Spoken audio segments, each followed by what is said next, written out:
मध्य प्रदेश के युवाओं को अब सरकार सेना, पुलिस और पैरा मिलिट्री की ट्रेनिंग भी देगी। मुख्यमंत्री डॉक्टर मोहन यादव ने इसके लिए एक स्कीम पार्थ यानी police army recruitment training and हुनर की शुरुआत की है। इस योजना में प्रदेश के युवाओं को भारतीय सेना, पुलिस, पैरा मिलिट्री आदि में रोजगार के अवसर प्रदान करने के लिए भर्ती पूर्व ट्रेनिंग दी जाएगी। खेल विभाग की संभाग स्तरीय अधोसंरचना में भी युवाओं को प्रशिक्षण मिल सकेगा। क्या है पार्थ? पार्थ यानी police army recruitment training and हुनर। सेना, पुलिस और पैरा मिलिट्री की ट्रेनिंग देगी सरकार। खेल विभाग के संभाग स्तरीय अधोसंरचना में मिलेगा प्रशिक्षण। शारीरिक दक्षता, लिखित परीक्षा, व्यक्तित्व विकास की ट्रेनिंग देंगे एक्सपर्ट। ट्रेनिंग सेंटर का संचालन करेंगे जिला खेल और युवा कल्याण अधिकारी। ग्रामीण युवा समन्वयक और विभागीय कर्मचारियों का करेंगे ट्रेनिंग में सहयोग। स्ववित्त पोषित होगी भर्ती पूर्व प्रशिक्षण की योजना। प्रशिक्षणार्थी से प्रतिमाह लिया जाएगा निर्धारित शुल्क। ट्रेनर के लिए बीपीएड, बीपीई, एनआईएस डिप्लोमा अनिवार्य। ट्रेनर का राज्य स्तर का एथलेटिक खेल का खिलाड़ी होना भी अनिवार्य। ट्रेनर के लिए विषय विशेषज्ञों की भी पार्ट टाइम सेवाएं भी लेगी सरकार। इसके साथ ही युवाओं को एक प्लेटफॉर्म पर जोड़ने सरकार ने MPYP पोर्टल भी तैयार किया है।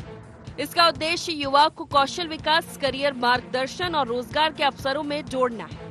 सरकार का दावा है कि ये प्लेटफॉर्म प्रदेश के सभी युवाओं के लिए एक ऐसा मंच प्रदान करेगा जहां युवा अपनी प्रतिभा को निखारकर अपने भविष्य को उज्जवल बना सकेंगे।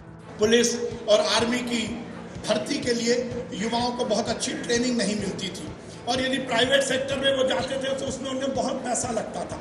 हमारे विभाग ने निर्णय लिया कि अब आगे आने वाले समय में मध्य प्रदेश का वो युवा जो पुलिस और आर्मी में भर्ती के लिए ट्रेनिंग लेना चाहता है, मध्य प्रदेश का खेल और युवा कल्याण विभाग उसको ये ट्रेनिंग उपलब्ध कराएगा। और पार्थ योजना के माध्यम से police, army recruitment training and हुनर प्रोग्राम के माध्यम से हम पहले 10 संभाग में ये प्रशिक्षण केंद्र स्थापित करेंगे जहां उन्हें फिजिकल, मेंटल और लिखित जो परीक्षा है उसकी ट्रेनिंग दी जाएगी। पार्थ योजना जो सेना, पुलिस और अन्य विभागों में भर्ती के लिए प्रतियोगी बच्चों के लिए वो परीक्षा के लिए उपलब्ध कोचिंग और सब प्रकार की मदद करने का संकल्प ले रही है। साथ ही साथ सब प्रकार की जानकारी दिलाते हुए जो विभाग काम कर रहा है, इन योजनाओं के भरोसे से युवाओं को न केवल अपने जीवन में भविष्य की संभावना का मौका मिलेगा बल्कि इस आधार पर वो मध्य प्रदेश को भी गौरवान्वित करेंगे।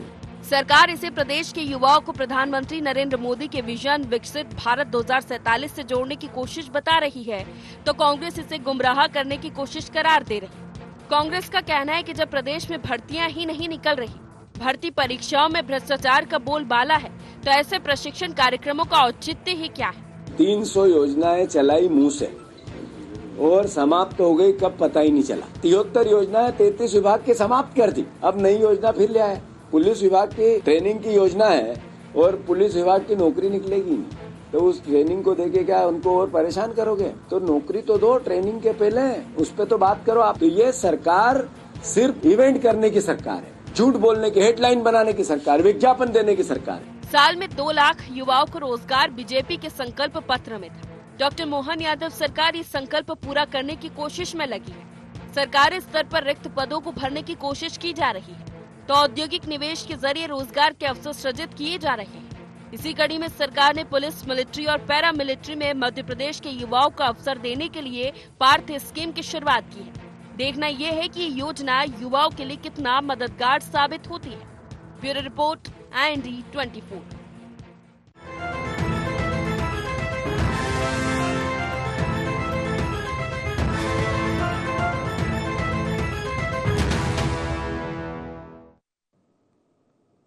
नमस्कार, IND एजेंडा में आपका स्वागत है। मैं हूं राघवेंद्र सिंह। आज हम बात करेंगे हे पार्थ। दरअसल हे पार्थ कभी महाभारत के पात्र हुआ करते थे, भगवान कृष्ण के शिष्य अर्जुन। अब ये हे पार्थ जो है मध्य प्रदेश के मुख्यमंत्री डॉक्टर मोहन यादव की योजना का नाम है। चर्चा शुरू करें उसके पहले एक नज़र डालते हैं एजेंडा पॉइंट्स पर। युवाओं के लिए कितनी मददगार होगी सरकार की पार्थ स्कीम? सिर्फ ट्रेनिंग देगी या रोजगार के अवसर भी उपलब्ध कराएगी सरकार? युवाओं को रोजगार के वादे पर कितनी खरी उतर रही सरकार।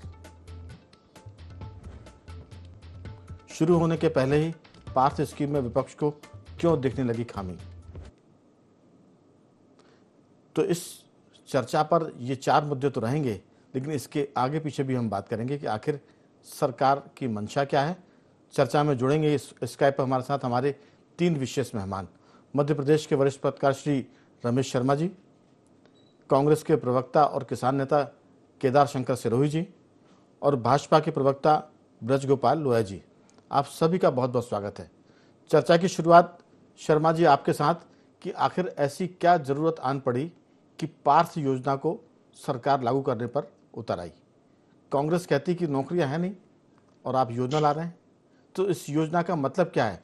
सुरक्षा से जुड़ी ये योजना या तो बच्चों को स्वावलंबी बनाएगी, सेल्फ एक तरह से डिपेंड बनाएगी डिफेंस के मामले में, या फिर वो पुलिस में, डिफेंस सर्विसेज में, या फिर जो प्राइवेट सिक्योरिटी होती उसमें भी जा सकते हैं। तो बहुत सारी बातें, पहले आपकी राय और फिर मैं आऊँगा बीजेपी कांग्रेस की तरफ। देखिए, मोटे तौर पर इस तरह की योजनाओं की समय के साथ में ऐसी योजनाओं की आवश्यकता होती है। ये एक ट्रेनिंग 2 प्रकार की ट्रेनिंग है। एक तो फिजिकल ट्रेनिंग है, जैसे कि कभी एनसीसी हुआ करती थी, लेकिन अब एनसीसी बहुत ठंडे बस्ते में चली गई। स्कूलों में एक नैतिक शिक्षा के लिए, मॉरल डेवलपमेंट के लिए गाइड एक हुआ करता था, वो फिजिकल ट्रेनिंग के लिए एनसीसी हुआ करती थी। अब ये दोनों सर्विसेज बची नहीं, तो स्वाभाविक रूप से पार्थ योजना में एक ओर जहां शारीरिक प्रशिक्षण दिया जाएगा, दूसरी ओर मानसिक प्रशिक्षण भी इसमें दिया जाएगा। कहीं ना कहीं आज नौकरी करने के लिए भी अगर आप इंटरव्यू देने जाएं या अपना कोई काम शुरू करें, तो उसमें इन दोनों चीजों की आवश्यकता होती है। शारीरिक रूप से सक्षमता की भी आवश्यकता होती है और मानसिक रूप से सक्षमता की वो भी आवश्यकता होती है। भर्तियों का है, ये आवश्यक नहीं है कि ये ऐसी ट्रेनिंग लेकर के केवल पुलिस में या सेना में या पैरामिलिट्री फोर्सेस में ही नौजवान भर्ती हो। आप याद करिए एनसीसी के समय कि एनसीसी व्यक्ति को, बच्चे को कहीं ना कहीं इतना सक्षम बनाती थी कि वो कहीं पुलिस के अलावा भी दूसरी जगह भी जाता था तो वहां सक्रिय होता था। तो यहाँ मुझे जो लग रहा है कि एक सरकार की योजना के साथ साथ एक सामाजिक अभियान की आवश्यकता भी है। जो युवा इससे जुड़े हैं इस ट्रेनिंग प्रोग्राम से, उनके मन में ये भाव होना चाहिए, इस ट्रेनिंग के से मेरे भीतर कहीं ना कहीं सक्षमता पैदा होगी। ये 2 प्रकार की राघवेंद्र जी बात हुई। एक तो कहीं ट्रेनिंग लेकर के हम उसका सर्टिफिकेट माथे पर चिपका करके हम घूमे कि हमने ये ट्रेनिंग ले लिया, अब हमको नौकरी चाहिए। एक दूसरी स्थिति होती है कि उस प्रशिक्षण से स्वयं को सक्षम बनाना। तो मैं समझता हूँ युवाओं के बीच में अगर वो स्वयं को सक्षम बनाएंगे तो ये प्रशिक्षण बहुत अच्छा होगा। एक दूसरी और जो उन्होंने घोषणा की है मुख्यमंत्री ने, वो एक ऐप डेवलप कर रहे हैं। इस ऐप में सरकार को स्वरोजगार की, युवाओं को बहुत सी योजनाएं हैं, लेकिन युवाओं में या तो जागृति नहीं है या उनको जानकारी नहीं मिलती या एक डिपार्टमेंट से दूसरे डिपार्टमेंट में भटकते हैं। लेकिन उस ऐप के जरिए सारे युवा उस योजना की जानकारी ले सकेंगे, कहां से उनको सहायता मिलनी है वो विवरण मिल जाएगा। मैं समझता हूं इसके बहुत ज्यादा अच्छे प्रचार की आवश्यकता है। ये युवाओं के हित में मुझे दोनों चीजें ठीक लगती हैं। ठीक जी केदार जी, काम तो पॉजिटिवली अगर कोई करे तो फिर नतीजे अच्छे आते हैं। अगर काम पॉजिटिवली हो, जैसा कांग्रेस कहती है कि योजना तो बहुत सारी लेकिन अमल भी हो, और ये सारी सरकारों पर लागू होता है कि योजना के साथ उस अमल की बात भी हो। मैं इसमें 2 चीज़ जोड़ूंगा। कल ही सरकार ने किसान जो दूध उत्पादन करते हैं उनकी आय को दोगुनी करने की बात की। दूध का जो लक्ष्य है वो जो था 9 लाख लीटर से लेकर उसको दोगुना कर रहे हैं, उत्पादन बढ़ेगा। हर पंचायत में वो चिलिंग सेंटर भी खोलेंगे, तो गौवंश की रक्षा होगी, दूध का उत्पादन बढ़ेगा। इसके साथ साथ स्किल करने के लिए बच्चों को उसकी भी योजना लेकर आ रहा है। तो सवाल यह कि सरकार योजना अच्छी बनाती है, सोचती अच्छा, लेकिन क्रियान्वयन करने के लिए जो उसके टूल होते हैं, जो उसके हाथ पर होते हैं, वो कर्मचारी अधिकारी, उनका माइंडसेट अगर सरकार के माइंडसेट से मैच नहीं करेगा तो फिर रिजल्ट अच्छे नहीं आएंगे। गांव देहात में ट्रैक्टर ट्राली आजकल बहुत होती है, अगर उनके गियर के जो दांते होते हैं अगर वो आपस में मैच नहीं करते तो फिर वो गड़बड़ करते हैं, आवाज़ भी आती खड़खड़ की और गियर टूट जाता है। तो अगर सरकार की योजना में जो उनकी मशीनरी है, ऑफिसर्स के गियर मिल गए तो रिजल्ट अच्छे आएंगे, नहीं तो जो आप आलोचना कर रहे हैं वो ही हमको दिखेगी। लेकिन शुरू में पॉजिटिव होने की जरूरत है। आपकी राय आपकी पार्टी का जो भी रुख हो आप उसको रखिए। देखिए सर, हम लोग तो सरकार के हर कदम पर सकारात्मक रहते हैं। जी। सरकार का काम है जनता के हित में काम करना। जैसा कागज देखिए वैसी की वैसी जमीन पे उतरना चाहिए। जी। हम जो कागज की बात कर रहे हैं और जो जमीन पे जो इम्प्लीमेंट हो रहा है उसके बीच का जो गैप है उसके ऊपर हम प्रश्न उठाते हैं। ये हमारा नैतिक और राजनीतिक धर्म भी है जी। कि जो कहा है वो करना पड़ेगा। बिल्कुल। अब जैसे कल दूध की भी बात आई थी ऑन पेपर, मैंने कल भी एक चर्चा में था, मैं उसको अप्रिशिएट किया। पर आप 300 करोड़ से क्या इंफ्रास्ट्रक्चर ला दोगे? जो 3 लाख करोड़ की इंडस्ट्री, उस पर कल काफी चर्चा हुई थी। तो दिखावा और उसको इम्प्लीमेंट करना, ऐसा नहीं है कि दूध पे आज ही काम हो रहा है। दूध सफेद श्वेत क्रांति भारत में आई है, नील क्रांति, हरित क्रांति, तमाम तरह की जो क्रांति आई है, तो उसमें जो मिशन फ्लड था उसमें हुआ है दूध के ऊपर काम। अब ऐसे ही जो आज ये बातें आई है कि युवाओं को ट्रेनिंग देना और ये तमाम, मैं खुद sir NCC C certificate holder हूँ। मैंने सीनियर अंडर ऑफिसर रहा हूँ और निशाने में 3 नंबर का रहा हूँ अपने तौर पे। पर उसके बाद में मेरा उपयोग क्या हुआ सर? केदार जी, अभी भी आपका निशाना ठीक है? आपने हाँ सर, किसानों पर निशाना लगाया, ठीक चल रहा है आपका? जी जी सर है। तो हम लोग आज मेरा यूज क्या है? अब मुझे बैंक के सामने सिक्योरिटी गार्ड बना के खड़ा कर दिया जाए तो ये तो मेरी क्वालिटी, मेरी इफिशियंसी के ऊपर जस्टिस नहीं होगा। ऐसे बहुत सही हुआ। आज हमारा ये कहना है कि देखिए अभी एम्प्लॉयमेंट पे कई तरह की बातें आती है, तो उस पर पहला सवाल जो हमारा ये है कि मिनिमम जो कोटा है गवर्नमेंट का वो तो हमको भरना पड़ेगा। उसमें आपको इफेन बट नहीं होना चाहिए। प्राइवेट सेक्टर के जॉब है उनको भी बढ़ाना पड़ेगा, आत्मनिर्भर भी बनाना पड़ेगा और इस तरह की ट्रेनिंग भी देनी पड़ेगी। आज मैं मध्य प्रदेश का बता दूं सर कि पुलिस जो है 1 लाख पे 117 है, जो कि कई राज्यों से बहुत ज्यादा कम है। दूसरी बात, आज 18 से 20 हजार हमारे पास पुलिस के ही पद खाली है। ये आज के जमाने का नहीं है, सन 2000 का जो एस्टिमेट है उस समय का पॉपुलेशन के उस पीरियड का है। अभी का तो कोई नया आंकड़ा नहीं आया। मतलब अब तो और वो पद हैं जो 25-30 हजार होना चाहिए। तो पहले हमारे को हमारी जो परमानेंट है उसको भरिए। आप जो कच्ची नौकरियां हैं इनको सामने मत लाइए। ये कच्ची नौकरियां हमारे मध्य प्रदेश की ग्रोथ का, हमारे विकास का रोल मॉडल नहीं हो सकता। ये एक सेकेंडरी है। इसको हम ये नहीं कहते कि इनकी जरूरत नहीं, इनकी भी जरूरत है, परंतु जो पक्की नौकरियां हैं उनके ऊपर काम करना चाहिए। बिल्कुल। दूसरी बात, आज की तारीख में जो एनसीसी का और इनका बात हो रहा है सर, मैं एनसीसी के बच्चों से, मैं स्टूडेंट पॉलिटिक्स के उससे कनेक्ट रहता ही हूँ हमेशा। आज उनको एनसीसी में ड्रेस नहीं मिल रही है, जूते नहीं मिल रहे हैं, मोजे नहीं मिल रहे हैं, कैप नहीं मिल रही है। जो संडे के दिन जो उनकी परेड होती है वो परेड में भी जो चीजें होनी चाहिए वो नहीं हो रही है, जबकि ये कोर्स ऑलरेडी हमारे एग्जिस्टिंग है। बिल्कुल। हमारी हर कॉलेज में एनसीसी की विंग है, एनएसएस की विंग है, तमाम जगह होता है। सर्टिफिकेट ए के लिए सर्टिफिकेट बी, सर्टिफिकेट सी 3 साल का पूरा है। कैंप होने चाहिए प्रॉपर, हर 3-4 महीने में कैंप होना चाहिए। कैंपों की संख्या भी कम हो गई। तो जो हमारे को ट्रेनिंग देके जो इफिशियंसी लाना चाहिए, देखिए आज इजराइल में उन लोगों ने अपने लोगों को ट्रेंड किया और उनका वो यूटिलाइज भी करते हैं।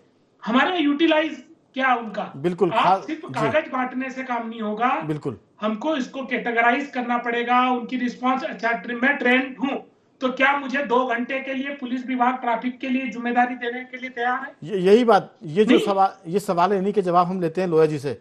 लोया जी, दरअसल एनसीसी हुआ, एनएसएस हुआ, ये नेशनल सोशल जो स्कीम हुआ करती थी, एनएसएस या नेशनल क्रेडिट कोर, एनसीसी की बात करें, ये बच्चों में स्कूल से लेकर कॉलेज तक अनुशासन पैदा करती है, राष्ट्रवाद पैदा करती है, लेकिन नौकरियां सीधे नहीं देती, लेकिन उसमें मददगार साबित होती है।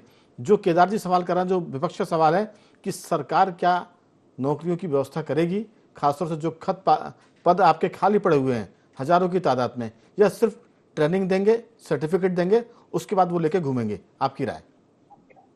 नहीं, देखिए पहले तो मैं योजना पर चर्चा कर लूं कि योजना क्या है। योजना जो आज कही गई है वो योजना ये है कि हमारे पास 3 तरह के युवा हैं। एक ऐसे युवा हैं कि जो बेहतर शारीरिक सौष्ठव के मालिक हैं, शारीरिक गतिविधियों में बढ़िया प्रदर्शन कर सकते हैं। दूसरे उस तरह के हैं कि जो किसी कॉम्पिटिटिव एग्जाम को बेहतर तरीके से कर सकते हैं परंतु शारीरिक प्रतिभा की कमी है।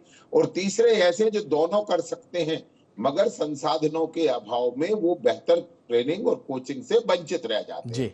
आज ये जिम्मेवारी सरकार ने अपने कंधों पर ली है कि ऐसे युवाओं को ट्रेन करने का काम हम करेंगे कि किस तरह वो कॉम्पिटिटिव एग्जाम भी क्लियर कर सके और शारीरिक जो सौष्ठव की परीक्षा है उसमें भी उत्तीर्ण हो सके। आज मुझे बड़ी प्रसन्नता हो रही थी, केदार जी जब बोल रहे थे तो बिल्कुल निश्चित प्रसन्नता होती है। और प्रसन्नता किस बात की होती है कि एनसीसी के बारे में जितने विस्तार से, जितना बढ़िया तरीके से केदार जी बता रहे थे, निश्चित ये प्रशंसनीय है। परंतु आप दुर्भाग्य देखिए कि केदार जी को एनसीसी के बारे में सब मालूम है, ग्रेड ए, बी, सी सब मालूम है, मगर एक छात्र ने इस देश के एक बड़े नेता राहुल गांधी जी से जब एनसीसी के बारे में प्रश्न किया था तो उन्हें मालूम नहीं था कि एनसीसी क्या होती है। एक बात मैं कहूं, एनसीसी को 5 नंबर का प्रावधान रखा गया है, जो हमारी प्रतियोगी परीक्षाएं हैं शासकीय सेवकों के लिए, उसमें उनके अंक जोड़कर उनको उसके हिसाब से रैंक दी जा रही है। निश्चित उसका लाभ हमारे जो बच्चे हैं उनको मिल रहा है। दूसरी बात जो अभी उन्होंने कहा कि पद इस तरह से रिक्त हैं, आज देखिए राघवेंद्र जी आप भी जानते हैं कि अपना मध्य प्रदेश वही लोग चला रहे हैं जो ज्यादातर उनमें से 90% से ज्यादा लोग, 95% लोग इन्हीं भारतीय जनता पार्टी की सरकारों के दौरान नियुक्त हुए और बेहतर तरीके से चला रहे। पुलिस का बड़ा जिक्र किया, पुलिस पर हमें आज मध्य प्रदेश की पुलिस पर गर्व है कि इसने मध्य प्रदेश का एक हिस्सा दस्यु प्रभावित हुआ करता था और एक हिस्सा नक्सली प्रभावित हुआ करता था, दोनों को समाप्त करने का काम इस पुलिस ने किया है। जिसको कमजोर बताने की जो कोशिश होती है ये बड़ा दुर्भाग्यपूर्ण।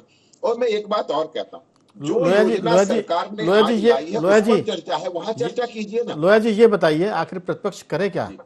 कमजोरी तो बताएगा ना। नहीं मेरा देखिए, सकारात्मक प्रतिपक्ष क्या होता है कि आज जो योजना आई है उस योजना के बारे में चर्चा करें और निश्चित उस पर ये शासन को सुझाव दें। मगर एक बात बताइए आप, प्रतिपक्ष क्या केवल टीवी पर बैठकर और फेसबुक, व्हाट्सएप, ट्विटर के माध्यम से चलने वाला विपक्ष है क्या मध्य प्रदेश में? क्या ऐसा विपक्ष नहीं है जो मैं लौटूंगा आपके पास बात रखे?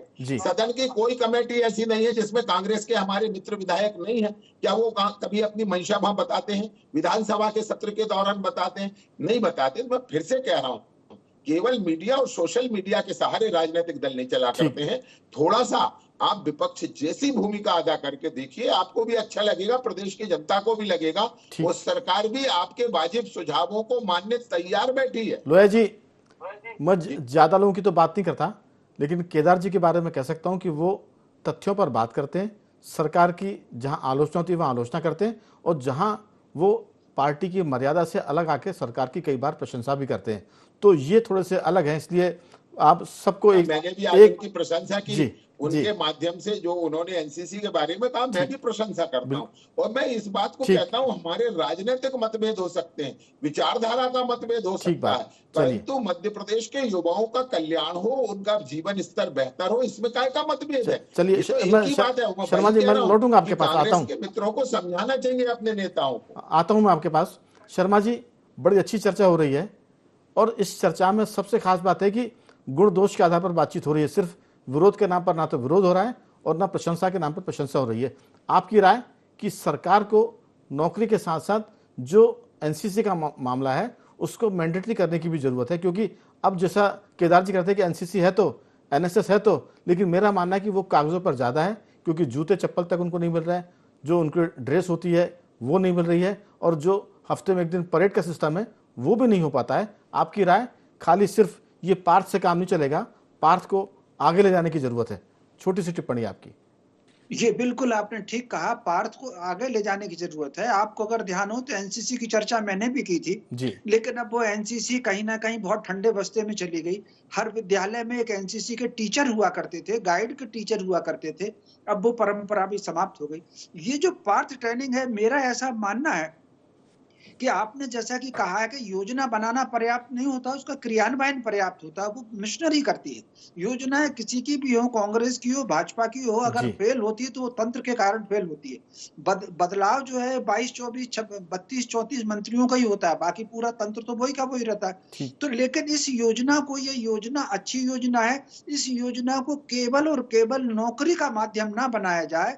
इस योजना के माध्यम से युवाओं के भीतर सक्षमता हो। जैसे कि एनसीसी अगर होती थी, आप याद करके देखिए, मैं समझता हूँ केदार जी के समय भी एनसीसी थी और लोया जी के समय भी थी और आपके समय भी, मेरे समय तो थी, मैंने एनसीसी ली भी थी। तो उस समय जो एनसीसी के लड़के होते थे, उनकी दिनचर्या, उनका आचरण, उनका मेंटल लेवल, और जो नॉन एनसीसी के लड़के होते थे उनकी दिनचर्या वो शैतानियों में ही रहते थे। शर्मा जी, आपकी बात में जोड़ रहा हूँ, आपकी बात में जुड़ रहा हूँ कि देखिए एनसीसी के लोगों की जो बात हो रही है, कई प्रवक्ता हैं जो एनसीसी के बिना जिन्होंने अपनी शिक्षा पूरी की। एक प्रवक्ता है केदार जी जो एनसीसी करके आए, तो उनकी बातचीत में फ़र्क देख लीजिए, और जो एनसीसी के बिना आगे पढ़े उनकी बातचीत का फ़र्क देख लीजिए। तो एनसीसी जो है वो अनुशासन सिखाती है, राष्ट्रवाद सिखाती, और एनसीसी का जो भी लड़का है वो समाज में, सड़क पर, बाजार में कहीं भी अगर कोई बात हो रही होगी तो वो जाकर उसमें इंटरव्यू करेगा और चीज़ों को व्यवस्थित करने की कोशिश करेगा। ये उसके एक तरह से ब्लड में आ जाता है। आपकी बात अगर खत्म हुई तो मैं केदार जी की तरफ आऊं। शर्मा जी। हाँ, नहीं, निश्चित रूप से मैं यही कह रहा था। तो इसी तरीके से ये जो ट्रेनिंग है, ये कहीं ना कहीं फिजिकली और मेंटली ये व्यक्ति को, युवा को अपडेट करेगी। तो मैं समझता हूँ युवा इस ट्रेनिंग के माध्यम से स्वयं को सक्षम बनाए, और जिस किसी भी क्षेत्र में जाए वो जो उसकी शारीरिक और मानसिक और बौद्धिक क्षमताएं इससे विकसित होंगी, उनका उपयोग करके अपना कैरियर बनाए। इस ट्रेनिंग का लाभ युवा इस तरीके से उठाएं। जी केदार जी, आपकी राय। ये देखिए, जो एनसीसी है सर हमारे यहाँ 1948 से है, मतलब आज का नहीं, बहुत बड़ा है, और उसी के माध्यम से 5 नंबर का ही देना है। सबसे बड़ी बात यह है कि सर हमें अलग कर रहे हैं, दिखाने के लिए एक अलग हो सकता है। 9th से एनसीसी का काम शुरू होता है और कॉलेज में कंपलसरी होता है। अब तो जैसे सर ने बताया कि आज की तारीख में टीचर और ये नहीं है, बड़ा इशू है। जब हम थे तो इस पे काफी हम लोगों को काम करने का अवसर मिलता था। हम तो प्रोफेशनल कॉलेज में थे, उसके बाद में हम लोगों को टाइम निकालने का हमारी जो टीचर फैकल्टी थे वो बोलते थे। इवन 15 अगस्त और 26 जनवरी के पहले हम 15 दिन तक अपनी परेड की प्रैक्टिस करते थे, अपने जो भाषण देने का तो है स्टाइल उसको बदलते थे, पढ़ते थे, तमाम चीजों का मतलब रहन सहन, उसका एक बड़ा प्रभाव आता है। और केदार जी, इसके कैंप का अलग महत्व होता था। एनसीसी का जो कैंप करते थे, कैंप वाले बच्चे अलग दिखते थे स्कूल में। जी सर, इतना अच्छा माहौल होता है कि उसमें इतना अनुशासन सिखाया जाता है, पूरा तमाम चीजें। मैंने तो नेशनल कैंप भी किया है, शूटिंग के कैंप भी मैंने किए हैं, जिसमें निशानेबाजी का तमाम जगह। तो एक बहुत ही प्रोफेशनल तरीके से वो लोगों को सक्षम बनाते हैं। वहाँ यहाँ तक कि हमारे दौर पे तो जितने भी तरह के आर्म्स थे वो सभी को खोलना, चलाना, उनकी रिपेयर करना, उनकी सर्विस करना, तमाम चीजें हम लोगों को उस समय सिखाई थी। इवन मैं तो जो रात का हमला है उसकी ट्रेनिंग भी हम लोगों को दी थी कि रात में हमले होते हैं तो उससे किस तरीके से बचा जाए। तो काफी चीजें हम लोगों को उस दौर में सिखाई गई। अब ये जब हमारे पार्ट कोर्स करिकुलम का हिस्सा है जब कॉलेजों में, तो हमको उसी को बढ़ाना चाहिए, उसी को तंदुरुस्त करना चाहिए, बजाय एक नया तरीके का स्ट्रक्चर या उस पर नया तरीके का फंड या उसके लिए नए लोगों को रिक्रूट करना, वो तमाम तरह का आप करेंगे। उससे अच्छा है कि जो एग्जिस्टिंग है उसको ही इंप्रूव करें, उसको ही ट्रांसपेरेंट तरीके से। केदार जी, आप ठीक कह रहे हैं, लेकिन अभी ये योजना सिर्फ घोषित की गई है। अभी इसमें क्या क्या प्रावधान किया गया वो बाद में निकल कर आएंगे। मुझे लगता है कि जब योजना आ जाएगी तब उस पर, उसके गुणदोष पर बात कर सकते हैं। लेकिन इसमें कोई शक नहीं है कि एनसीसी वाला स्टूडेंट अलग दिखता है और बिना एनसीसी वाले स्टूडेंट अलग दिखते हैं। उनकी बातचीत में, उनके लहजे में, अगर वो किसी का विरोध भी करेंगे तो उस विरोध में भी अनुशासन दिखेगा, क्योंकि एनसीसी में उनको इतना कुछ सिखाया जाता है। लोया जी, आपकी राय। आज आपके साथ खुशी की बात है कि एक एनसीसी प्रशिक्षण प्राप्त प्रवक्ता है और इसीलिए पूरी चर्चा बड़े अनुशासन में हो रही है। जी, छोटी सी टिप्पणी। राघवेंद्र जी, इसमें कहीं से दो मत नहीं है, मगर इस बात को भी हमें स्वीकार करना पड़ेगा कि समय बदलता है, चुनौतियां बदलती हैं, उसके लिए प्रशिक्षण भी बदलता है। आज निश्चित समय में बहुत परिवर्तन है। किस तरह से क्राइम के खिलाफ हो या युद्ध में हो, दोनों में बहुत बड़ी मात्रा में टेक्नोलॉजी का यूज हो रहा है। उस टेक्नोलॉजी का यूज भी उस युवा को सीखना है। दूसरी बात, आपको ध्यान होगा, पहले केवल शारीरिक परीक्षा हुआ करती थी पुलिस की, मगर आज लिखित परीक्षा भी होती है, उसकी जनरल नॉलेज की परीक्षा भी होती है। समय बदलता है, निश्चित उसके कारण बहुत सारी चीजें बदलती हैं, परंतु हमें अपने युवाओं को बदले हुए समय के लिए तैयार करना है। हमें भविष्य के भारत के लिए उन्हें तैयार करना है। तो हम निश्चित है अतीत का सम्मान करना हमारी जिम्मेवारी है, और वो अतीत तो गौरवशाली है ही, परंतु उससे भी ज्यादा गौरवशाली और वैभवशाली अगर भविष्य होता है तो क्या ऐतराज होना चाहिए। तो मुझे लगता है कि आज जो योजना आई है, यदि उसका बहुत बेहतर क्रियान्वयन से, जैसा कि सरकार से उम्मीद है, और उम्मीद इसलिए है कि हमने जितनी योजनाएं लेकर आए हैं उन योजनाओं का शानदार क्रियान्वयन करके दिखाया है, चाहे वो किसी भी क्षेत्र की हो, चाहे किसानों की हो, समय की कमी है, चाहे आदिवासियों की हो, और एक और छोटी सी बात, समय इस तरह जी की योजना हम अपने बेगा, सहरिया और भारिया जो हमारे आदिवासी समुदाय के लोग हैं उनके लिए पहले से चला रहे हैं। तो उस योजना का दायरा बढ़ा करके आज पूरे मध्य प्रदेश का युवा जुड़े, इसके लिए उस पर और काम करेंगे। चलिए, तो कुल मिलाकर हम कह सकते हैं कि सरकार ने 2 दिन में 2 बड़ी बातें की। एक तो कल की हम बात करें तो किसानों को, खासतौर से जो दूध का उत्पादन करते हैं, उनकी आय दोगुनी करने का, दूध का उत्पादन दोगुना करने का, इसके साथ साथ युवकों को स्किल्ड करने का, और आज पार्थ की योजना लागू की गई। लेकिन उन सब का की पॉइंट यह है कि अगर अफसर ठीक नहीं है, उन अफसरों की मंशा ठीक नहीं है, तो अच्छी से अच्छी योजना को हमने डस्टबिन में डलते हुए देखा है। उम्मीद करते हैं कि ये योजनाएं फलीभूत होंगी। मैं सिर्फ अंतिम लाइन जोड़ूंगा इसमें कि उत्तर प्रदेश एक उदाहरण है। वहाँ सरकार बदली, मुख्यमंत्री बदला, पूरा उत्तर प्रदेश बदल गया। अगर सरकार में अफसरों से काम लेने की काबिलियत है तो जैसा यूपी में योगी आदित्यनाथ करके दिखा रहे हैं, डॉक्टर मोहन यादव भी वैसे ही कुछ करके दिखाएंगे, ऐसी हमारी अपेक्षा है और ऐसी हम उम्मीद भी उनसे रखते हैं। तीनों मेहमानों का मैं धन्यवाद करूंगा। केदार जी, आपका बहुत साधुवाद। लोया जी, आपका बहुत धन्यवाद। रमेश शर्मा जी, आपका बहुत बहुत साधुवाद कि आपने चर्चा में हिस्सा लिया। तो एजेंडा में आज सिर्फ इतना ही। बन रही हमारे साथ और देखते रहिए IND24।